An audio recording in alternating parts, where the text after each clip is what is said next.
Il était une fois deux sœurs qui vivaient comme des ennemies jurées depuis plus de 10 ans. Elles s'appelaient Adia et Naya, et elles étaient des jumelles identiques. Pourtant, malgré leur ressemblance frappante, elles ne pouvaient pas se supporter. Adia était une femme réservée et disciplinée qui avait bâti une carrière florissante en tant qu'architecte. Son monde était régi par des plans minutieux, des maquettes précises et un emploi du temps rigide qu'elle respectait scrupuleusement. Elle avait su se faire un nom dans le milieu de l'architecture grâce à son talent exceptionnel et sa rigueur. Son cabinet était reconnu et ses clients venaient de loin pour solliciter son expertise. De son côté, Naya était une entrepreneure aventurière et libre d'esprit, dont les affaires prospéraient dans plusieurs secteurs. Elle ne connaissait pas de barrières et osait prendre des risques que beaucoup considéraient insensés. Restauratrice, organisatrice d'événements et investisseuse, elle était connue pour son flair des affaires et son audace. Contrairement à sa sœur, elle rejetait la rigueur et préférait suivre son intuition. Les gens autour d'elle se demandaient souvent ce qui avait bien pu provoquer une telle rupture entre les sœurs. Enfants, elles étaient inséparables, partageant tout, des secrets aux rêves d'avenir. Mais avec le temps, quelque chose s'était brisé. La raison précise de leur querelle était un mystère pour leur entourage, mais ceux qui les connaissaient depuis longtemps se souvenaient d'un incident marquant. Une trahison, une blessure invisible mais profonde, qui les avait poussés à couper tout lien. Depuis ce jour, elles vivaient chacune de leur côté, dans des villes différentes, avec des cercles sociaux distincts, menant des vies complètement séparées. Le lien de leur enfance s'était depuis longtemps effacé, remplacé par une rancune silencieuse que ni l'une ni l'autre ne voulait affronter. Elles évitaient soigneusement toute occasion de se croiser, et lorsqu'elles entendaient parler l'une de l'autre, elles feignaient l'indifférence. Mais ce qu'elles ignoraient, c'est que le destin avait d'autres plans pour elles. Un matin, alors qu'elles étaient chacune plongées dans leur quotidien bien réglé, un appel téléphonique vint perturber leur routine. Un avocat, Maître Cohn, cherchait à les joindre de toute urgence. « Mademoiselle Adia, dit-il d'une voix grave, je suis au regret de vous annoncer que votre père nous a quittés cette nuit. » Adia sentit son souffle se couper. Leur père était un homme fier et réservé, mais elle savait qu'au fond, il n'avait jamais cessé d'aimer ses filles, malgré leur querelle. Au même moment, à des kilomètres de là, Naya recevait le même appel. Elle ferma les yeux un instant, tentant de contenir l'assaut d'émotions contradictoires qui la submergeait. Elle n'avait pas parlé à son père depuis des années, mais la douleur de cette perte était bien réelle. Maître Cohn leur expliqua ensuite la raison de son appel. Dans son testament, leur père avait formulé un dernier vœu. Après son enterrement, ses filles devaient revenir à la maison familiale et gérer son héritage ensemble. « C'est une clause non négociable », insista l'avocat. « Si vous refusez, vous renoncez à tout. » Adia sentit une boule se former dans son estomac. Revenir dans cette maison, où tant de souvenirs dormaient encore. Et surtout, devoir collaborer avec Naya, c'était inconcevable. Mais pouvait-elle vraiment refuser le dernier souhait de leur père? Naya, quant à elle, eut un rictus amer. Était-ce l'ultime stratagème de leur père pour les réconcilier? Si oui, c'était une cause perdue d'avance. Pourtant, elle savait qu'elle ne pouvait pas simplement tourner le dos à cet héritage. Il y avait sans doute quelque chose de plus profond derrière cette demande. Le jour de l'enterrement arriva. Sous un ciel gris, la maison familiale se remplit de proches, de parents éloignés et d'amis de longue date. Adia et Naya s'étaient évitées autant que possible, mais le moment où elles devraient affronter leur passé approchait à grands pas. Au cœur de la cérémonie, leurs regards se croisèrent pour la première fois depuis une décennie. Un éclair d'émotion brûlante passa entre elles. Colère, tristesse, nostalgie, regret. Tout était encore là, intact. Mais au-delà de cette confrontation silencieuse, un mystère plus grand se profilait. Que cachait réellement la dernière volonté de leur père? Pourquoi avait-il tenu à ce qu'elles travaillent ensemble sur cet héritage? Adia et Naya n'avaient pas le choix. Elles allaient devoir se retrouver face à face après toutes ces années. Et ce qu'elles allaient découvrir allait changer leur vie à jamais. Les premiers jours dans le manoir furent marqués par un silence pesant. Adia et Naya avaient chacune choisi une aile opposée de la demeure et faisaient tout pour ne pas se croiser. Le matin, Adia se levait tôt pour aller courir dans le jardin, tandis que Naya dormait jusqu'à midi.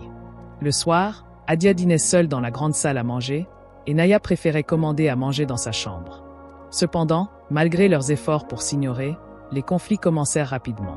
La première dispute éclata à cause d'un simple détail, le choix des chambres. Adia, organisée et rigoureuse, avait installé ses affaires dans l'ancienne chambre de leur père, la considérant comme la plus appropriée.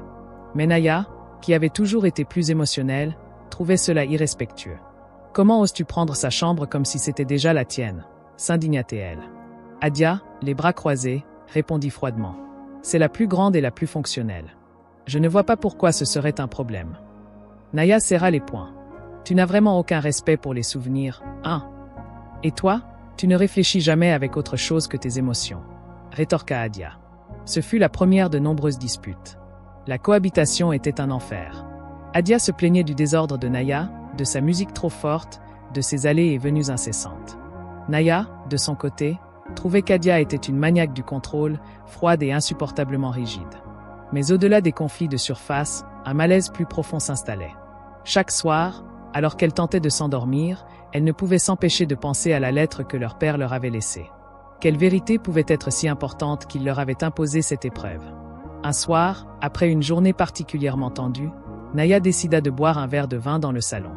À sa grande surprise, Adia était déjà là, un livre à la main. Elles se jetèrent un regard hésitant. Puis, contre toute attente, Naya posa la bouteille et sortit 2 verres. « Trêve pour ce soir », proposa-t-elle en servant une dose généreuse de vin.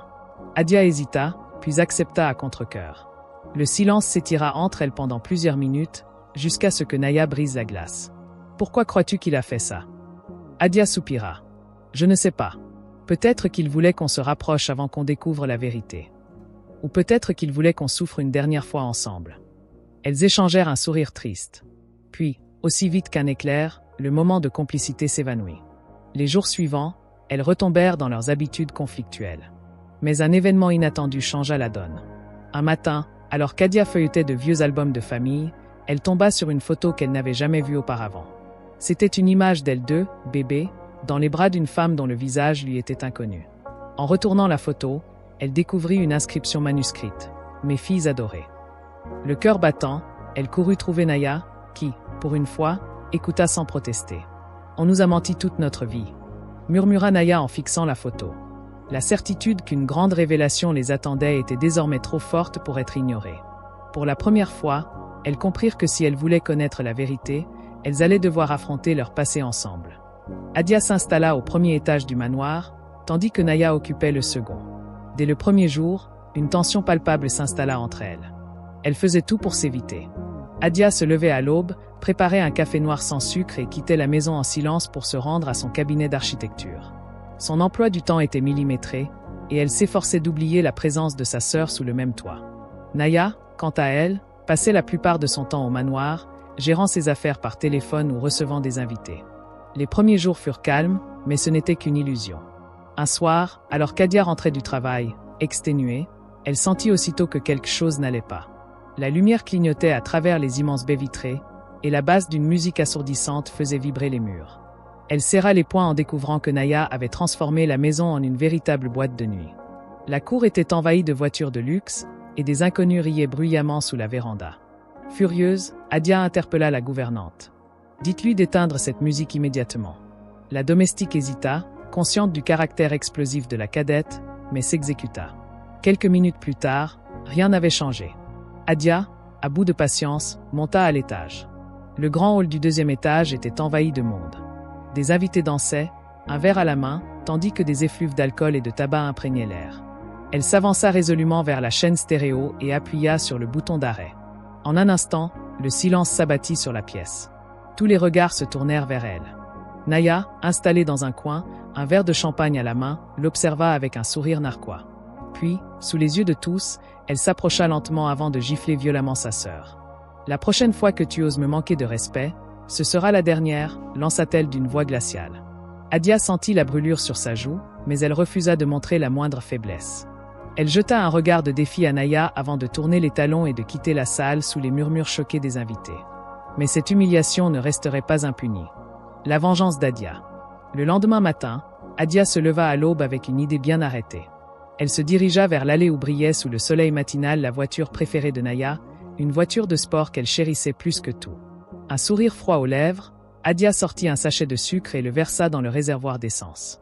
Elle savait que cela détruirait le moteur, causant des milliers de dollars de dégâts. Quelques heures plus tard, un cri de rage retentit dans tout le manoir. Naya, hors d'elle, surgit dans le salon où Adia travaillait sur son ordinateur. « C'est toi qui as fait ça, n'est-ce pas ?» Adia leva lentement les yeux vers elle, un air de calme provocateur sur le visage. « Je ne vois pas de quoi tu parles. Tu crois que c'est un jeu ?» hurla Naya. « Je vais te faire regretter ça. » Un silence lourd s'installa. Elles savaient toutes les deux que ce n'était que le début. La guerre était déclarée. Les représailles s'enchaînèrent. Naya pirata les mailles professionnelles de sa sœur et effaça des contrats cruciaux. Adia, en retour, installa un brouilleur Wi-Fi pour bloquer toutes les communications de Naya, paralysant ses affaires. Mais la pire trahison arriva lorsqu'un homme frappa à la porte du manoir. Il était beau, souriant, et semblait ravi de voir Adia. Sauf que Naya ouvrit la porte et comprit qu'il l'avait prise pour sa sœur. Un sourire malin se dessina sur ses lèvres. Elle joua le jeu, l'invita à entrer et se montra tendre avec lui. Puis, sans hésiter, elle l'attira dans sa chambre et passa la nuit avec lui. Le lendemain matin, elle envoya une photo d'eux deux dans le lit à Adia.